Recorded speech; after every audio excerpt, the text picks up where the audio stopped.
Hello friends, my name is Hamid. Today I'm working on this microwave that I found a problem.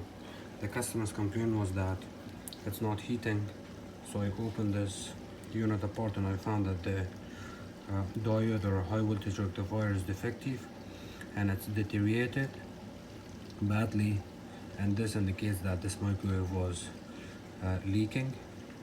So microwave is leaking. I also have a leakage detector, and I've never seen this before, and the cause of this high voltage rectifier is because this microwave is leaking.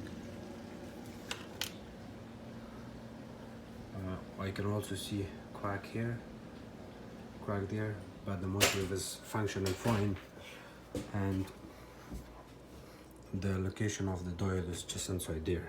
You open one screw, two screws, the stop panel comes out, and then this control board has a one screw on top. You can see it from here, but it's there, over there. You take that off and then the whole control panel comes out.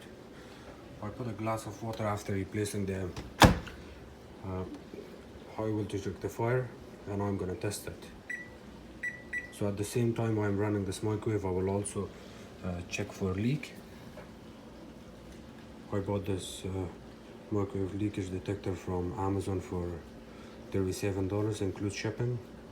It really works. So here I'm gonna start it. So it's on,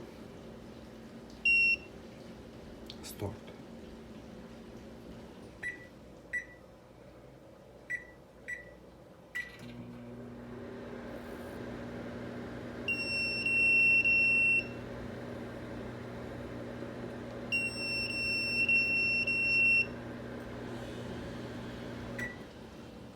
Okay.